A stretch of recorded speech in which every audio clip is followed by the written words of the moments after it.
Thank you for having me here. This is very exciting. This is my first IG Live, so this is really something, yeah, this is new and fun for me. So thank you for inviting me. My name is Susan Muaddi Darraj, and I am an author of books for adults and children. And most recently, I've written chapter books. And my chapter book series is called Farah Rocks, and it's the first chapter book series to feature an Arab American or a Palestinian American main character. My character's name is Farah Hajjar, and Hajjar in Arabic means rock, so that's where she gets her name from. Right.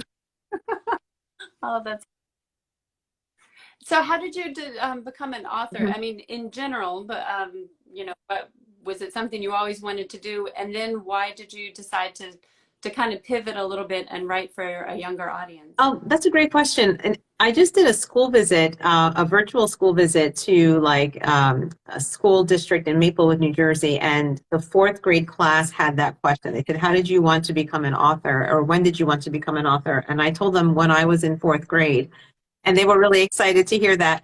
I remember being in fourth grade, and I mean, I was an avid reader, and I thought to myself one day, I think I could write something like this. Of course, I couldn't back then, but I thought I could. Um, and so I decided to be a writer, and I would make my own books. I would handwrite and my own books very neatly into nice notebooks and design covers for them. And I had a lot of fun doing that. And then I just kept writing for fun on my own. I think my parents bought me an actual typewriter when I was about 10, and I started typing my stories. So that was very professional, I thought. Um, and then when I was in college, I took some creative writing classes, and I started to learn more about the industry and to write more, I think, in a more disciplined way. And after college, I began teaching and writing on the side. And, my first books have been for adults. I've written 2 short story collections for adults. But recently I began writing for children because I just really see a lack of diversity in children's publishing. I think only recently have they begun tracking the number of books written about Arab American characters. Like we're barely on the list, but we're on the list. It's like a 0.001% or something. But we're on the list. And so there's just a real need for that. I never saw myself in books. And a lot of people will say that they never saw themselves in books. And I'm one of those people. And so I just wanted to do something about that. Well, that's wonderful. Well, Lucky thank for you. us that you did, because you such a great response to your books. Was it really different process writing for younger audience? Like you said, you've written the fiction for adults. You've also Yeah. done YA, I believe. So was it different to do a chapter It book? was really different, and I'm embarrassed to say I didn't know how different it was. I remember my agent I wrote the first Farah book. I wrote it for my daughter, and my agent said to me it could probably be a chapter book or like a series of books. And so we sold it as a 4-book series. And I thought to myself very naively, oh, that's great. I have one done. I just have to write 3 more. What I didn't realize, and I learned a lot from my editor. My editor back then at Capstone was Eliza Leahy. And I really am grateful to her because I wrote that first book over, I think, 7 times. I mean, we really went through that book over and over. And I learned a lot about writing for a younger set. And I think what I've come to understand, I've really thought about why wasn't I quite getting it at the beginning. I think I was actually underestimating the child reader, what they could handle. Farah in the books, Farah's parents have a lot of financial problems, and she's aware of it. And I think I was afraid to have a character who's aware of money issues. But of course, I grew up without a lot of money, and I was very aware that we didn't have a lot of money. And so I underestimated what children, I think, could handle.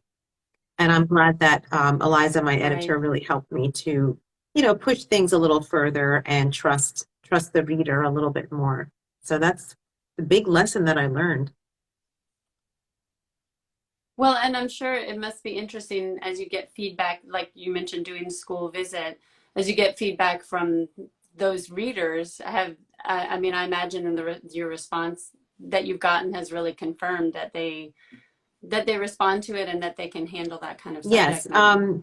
I love hearing from readers. I get letters from readers, and I visit a lot of schools in person and virtually, and they do feel that connection. So I'm very grateful for that. I'm grateful that they feel that I'm speaking to them, not at them, not down to them.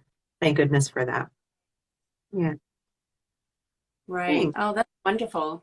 And something you're also known for is your stance on social justice and really kind of particularly in terms of promoting Palestinian culture, but just in general, you won in 2019, you won the Rose Nader Award, which was for an unwavering dedication and commitment to values of equality and justice.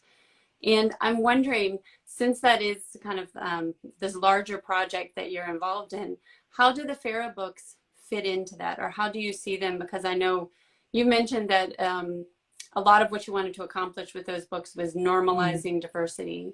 And so how does that fit into this kind of larger picture? Thanks for that question. I appreciate that.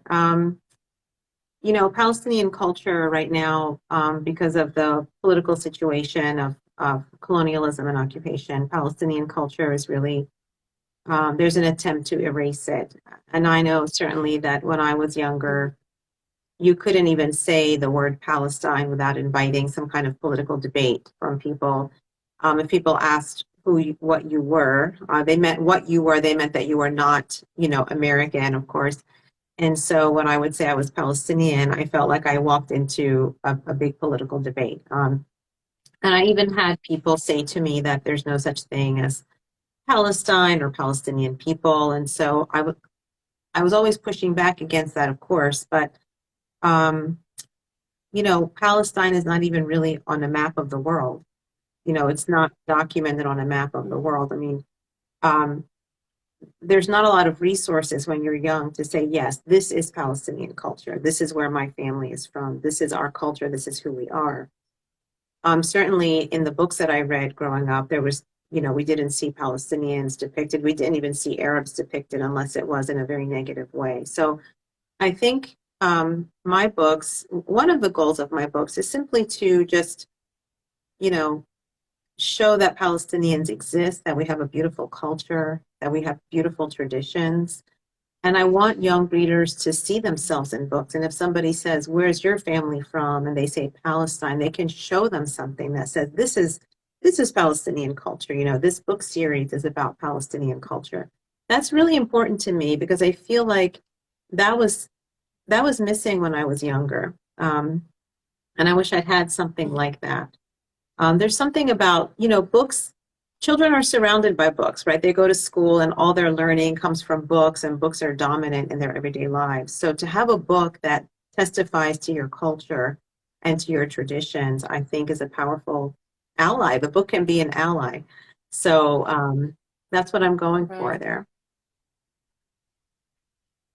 That's wonderful. I mean, as you mentioned, that is true of so many cultures, but it seems particularly so for Palestinian culture for the Yeah. reasons that you mentioned. So I thought that's, and I understand, and you kind of just alluded to it a little before, that the book series was actually inspired by your daughter. Can you It tell us more was. about that? My daughter's name is Mariam, and she's a teenager now, but when she was about 10, we were reading Anne of Green Gables together, and it's a book series that I loved growing up.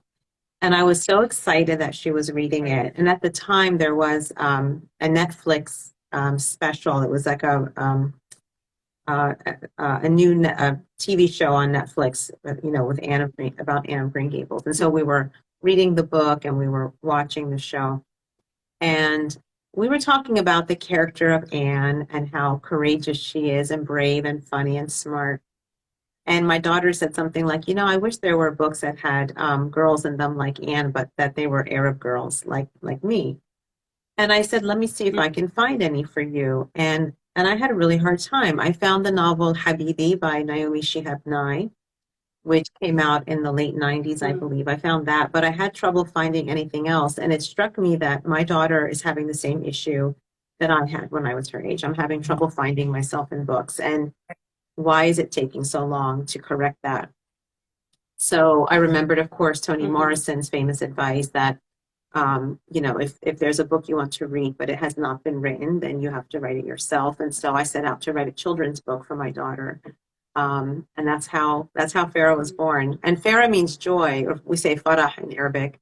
It means joy in Arabic. And I wanted to write a character who was joyful and happy and who, moved easily between, speaking Arabic at home and English at school. I wanted a character where, diversity brought joy to her life and where the people in her community understood and welcomed her. So that's where she came from. And what does your daughter think of this? What did she think She's of the actually final my toughest result? editor. She loves the books, and she's read every single manuscript in the series. And she's a great editor. She's a great reader. She's very insightful, and she's a great editor, and she's very proud of me. I think she's proud of me. I hope. That's great. I'm sure she is. She's great. Yeah. But you mentioned something I wanted to go back to. Like you've mentioned, your kind of your own struggles with identity as you were growing up as Palestinian American, but when you decided to write the character of Farah, you wanted to put her into a context where her identity was accepted. It's very much a part of her, but it's just kind of the context. It's not really the central focus. And like we talked about, kind of as a way of just normalizing diversity. Why did you make that choice? Was that a really conscious decision on your It part was a to do conscious that? decision. I remember reading an op-ed piece in the New York Times, and the title of it was something along the lines of Black children don't always want to read about Harriet Tubman. It's a great op-ed piece. Yeah, and it's really important. And it's about the way that in the very few books written by and about African Americans, the stories of slavery and segregation are constantly highlighted as opposed to, I mean, those stories are obviously very important, but that African American children also need stories in which they are depicted or they see themselves in like normal everyday situations, as opposed to like crisis situations. So it's funny that when I thought about writing the Farah books, I thought immediately that maybe, she would deal with a bully who would tease her in school about being Arab American. And I thought, why am I going right to that story? I mean, it's certainly my story. I dealt with a lot of that when I was growing up, but why am I going right to that story? I mean, this is my story. I can do anything I want with it. And I can make her I can make my character, I can place her in a situation where her cultural background is an enhancement to her life, as opposed to being like the focus of crisis or the focus of trauma in her life, the reason why she's excluded. Um, and so I did deliberately write it in that way. And I'm glad I did. And I think a lot of Arab American children who've read the book have responded specifically to that aspect of the book. Yeah. Right. Well, I think, like you say, great for them to read it and also to be able to show it to others about here's a character who's experiencing all this joy and very normal everyday struggles. And you do talk about how you really wrote it, I think you said, with a special kiss for Yeah. Arab American kids, something extra for them, but you did want it to reach a mainstream audience to kind of, as we talked about, to help to normalize it. What do you hope that both groups of kids take away from reading your books? I really I want like children who are not of Arab backgrounds to just understand that Arab American children deal with the same issues that everybody deals with, right? Difficulty in school, trouble at home, you know, financial troubles. Farah and her family are they're working class people and they deal with financial troubles, and she feels that. And a lot of children feel that in this country. I want children to understand that that I'm writing to them in that way.